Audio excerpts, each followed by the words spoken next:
महिषी प्रखंड मुख्यालय में किसानों की फसल क्षतिपूर्ति की मांग को लेकर राजद प्रखंड अध्यक्ष की अध्यक्षता में आयोजित एक दिवसीय धरना दिया गया और बीते महीने बाढ़ और मौथा तूफान को लेकर किसानों की हुई क्षति की मुआवजा की मांग को रखा, जिसमें महिषी विधायक गौतम कृष्ण मौजूद रहे। देखिए पूरी खबर।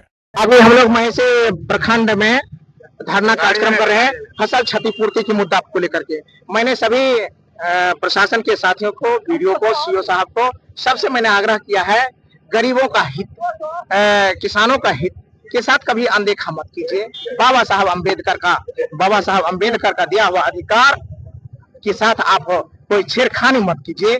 गरीब गुरबों का आह जब लगता है तो कोई बचाता नहीं है। ये जनता राज है, यहाँ किसी की हकमारी नहीं होनी चाहिए। ये गरीब किसानों का जो फसल क्षति हुआ है उसका आप लीजिए। मोन्था तूफान सुपौल में आया, बगल में खगड़िया में आया, सहरसा के बैठक से उड़ गया।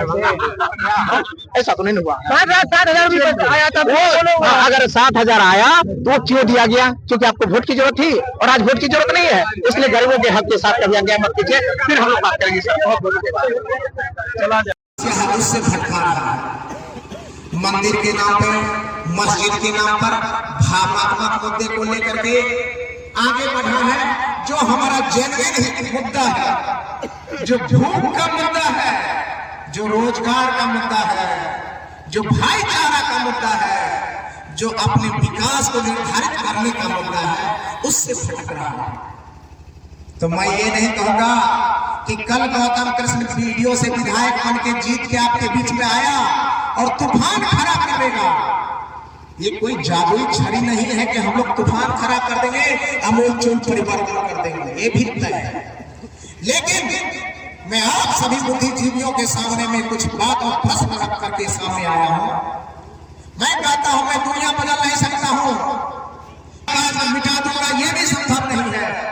भ्रष्टाचार को मिटाने से पहले हो सकता है कि कुछ लोग ये भी सोच रहे होंगे कि गौतम को मिटा देना, ये भी हो सकता है।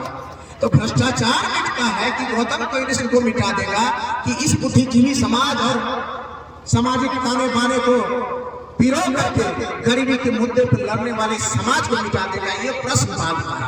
लेकिन हम आप सभी के बीच में एक ही बात रखना चाहते हैं।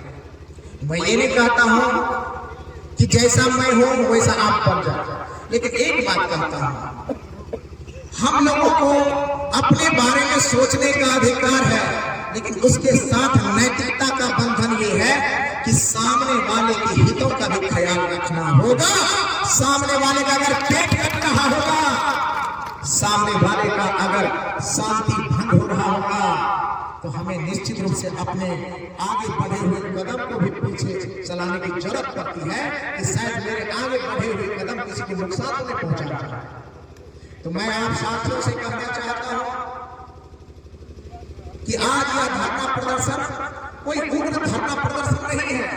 संविधान में बाबा साहब अम्बेडकर के द्वारा जो लिखित संविधान है, जो एक सामान्य नागरिक को जो अधिकार देता है कि अपनी मांगों को लेकर के वो प्रशासन के सामने में यह कहेगा हाथ जोड़ करके विनती से कि सर हमारा हक है, हमारा हिस्सा है, हमें आप अनदेखा मत कीजिए। सर हम लोग गरीब मजलूम इंसान हैं, हम लोग कोसी बांध के अंदर बसने वाले इंसान हैं। सर हम लोग पूंजीपति नहीं है, हम लोग साधारण है, अपने पेट की जुगाड़ में सर खेती करते हैं। वरना आजकल खेती और किसानी कोई करना चाहता है? नहीं करना चाहता है सर। इसलिए हम हाथ जोड़ करके, चाहे हमारे वो सीओ साहब हो, बीडीओ साहब हो, बीओ साहब हो, डीओ साहब हो, आपका एडीएम साहब हो, डीएम साहब हो, एग्रीकल्चर मिनिस्टर साहब हो, और अंतिम में हमारे राज्य के सबसे बड़े मुख्यमंत्री साहब हो। हम लोग क्या कर रहे हैं? हाथ जोड़ करके किस साल में बाबा साहब अम्बेडकर के संविधान में जो अधिकार दिया हुआ है, उस अधिकार के आड़ में हम हाथ जोड़ करके आपसे अपने हिस्से की भीख मांग रहे हैं। हम लड़ नहीं रहे हैं, हम शांति से अपने बाल बच्चों को खाना के लिए, चूंकि हम रोजगार भी काम से है, पानी कोसी कछार में इलाका है, कभी पछता है, कभी नहीं पछता है, कभी कम होता है, कभी ज्यादा होता है। बांध के अंदर में कहता हूँ, किसी को कहेंगे चलो भैया हम 10 बीघा जमीन देते हैं, आप चलिए फंस जाइए, अपनी बहन बेटी का शादी कर दीजिए। जो प्रशासन के भाई हैं उनसे मैं कहना चाहता हूँ, आपको चलिए हम आपको कई जगह दिखाते हैं बांध के अंदर, चलिए वहाँ आते हैं, जो जाति में कहेंगे कि यहाँ कोई रिश्ता कीजिए, तो आप कहिएगा यहाँ वीडियो साहब वीडियो में तो करवाना जाएगा, तो कहेगा कि हम नहीं जाएंगे वहाँ, बाप रे बाप और कोई रहने वाला है। आप सोचिए, जहाँ आप एक दिन भी जाना पसंद नहीं करते हैं, वहाँ ये लोग अपनी पूरा जिंदगी गुजर बसर कर रहे हैं। उस इलाका में हम लोग रहते हैं जहाँ एक दिन भी जाने में नाव पर चढ़ने का आपका कलेजा कांपता है, थर-थर करता है। वहाँ रात दिन उनके बच्चे, माँ, बहन, बेटी अपने पशुओं के चारा को लेकर के उस उफनती हुई नदी में भी पतवार फेंक के घर से बाहर निकलती है, जान जोखिम में डाल करके। हम उस इलाका की बात कर रहे हैं। अगर उस इलाका के लोगों के साथ अगर थोड़ा सा अन्याय है, तो जिंदा इंसान अगर कोई जिंदा हो, सांसों का चलना तो जिंदा नहीं कहते हैं। सांसें चल रही हो, तन पे कपड़ा हो, मुंह में बोली हो, इसको हम जिंदा नहीं कहते हैं। वो जिंदा हम उसी को कहते हैं जो अपने समाज के लिए सरकार से लड़ता हो, अपने लिए नहीं, अपने सगा संबंधी रिश्तेदार, गरीब गुरबा और सगा संबंधी का कतई मतलब नहीं है खून के रिश्ता से। और मैं तो कई बार कहता हूँ, खून के रिश्ते से विचारधारा का रिश्ता ज्यादा मजबूत होता है। अगर खून के रिश्ता से विचारधारा का रिश्ता मजबूत नहीं होता, तो गाँव कृष्ण इस मैसी ब्लॉग की तरह ही मोहट्टा ब्लॉग का कभी वीडियो था, मेरा घर मुझे पूरा है, किसने मुझे यहाँ जिताया है? आपने जिताया है। किस रिश्ते से जिताया है, किस भाव से जिताया है कि खून के रिश्ते से विचारधारा का रिश्ता ज्यादा मजबूत होता है। वरना गौतम कृष्ण को सिर्फ यादव पार्टी यादव का वोट मिलता, गौतम कृष्ण की पार्टी राष्ट्रीय जनता दल है तो यादव मुसलमानों का वोट मिलता। लेकिन गौतम कृष्ण को अगर आपने वोट दिया है, वह एक जेट दिया है। ये देखिए चंदन सिंह भी बैठा हुआ है, तो ठाकुर भी बैठा है, मुसलमान भी बैठा हुआ है, पासवान भी बैठा हुआ है। इसलिए कहता है, जहाँ जाति का बंधन टूट जाए, जहाँ धर्म का बंधन टूट जाए, जहाँ क्षेत्र का बंधन टूट जाए, जिस बंधन से बंध जाए उसको कहते हैं विचारधारा।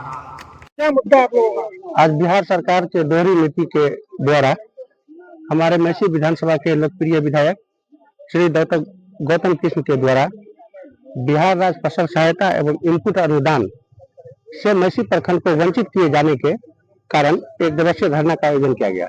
इसके मुख्य अतिथि डॉक्टर गौतम कृष्णा थे और उनके सहयोगी जितने भी किसान भाइयों मैसी प्रखंड के आए हुए थे। इस धरना में मैं उन सभी का हार्दिक अभिनंदन और स्वागत किया और करता हूं। खास करके डबल इंजन की सरकार में जो प्रखंड विकास पदाधिकारी एवं अंचल अधिकारी के द्वारा मैसी प्रखंड एवं नगरता प्रखंड को बिहार राज्य फसल सहायता एवं इनपुट अनुदान से वंचित किया गया, इसी को स्वीकृत कराने के लिए डबल इंजन के भ्रष्ट पदाधिकारियों के खिलाफ हम लोगों ने धरना देने का काम किया है और उनको कड़ी चेतावनी दिया गया है कि अविलंब इनकी सच्चाई को देख करके जिला पदाधिकारी महोदय को इनसे अवगत कराया जाए ताकि किसानों को सही मुआवजा मिल सके।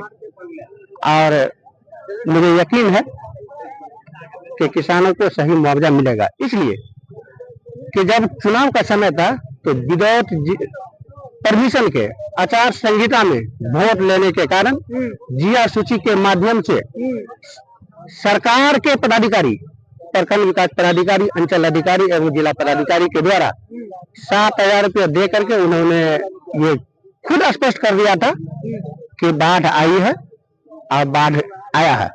आज जिसका हम जीआर सूची के माध्यम से 7,000 रुपया दिया हूँ, वो उस समय सरकार को वोट लेने का था। किसी को पता था पैसा आया, किसी को मालूम भी नहीं था, तो वो उनको वोट लेने खरीदने का काम किया था। तो वो तो खुद कह रहे हैं कि मैंने जीआर सूची के माध्यम से जो आपदा के तहत 7,000 रुपया दिया तो बाढ़ आया।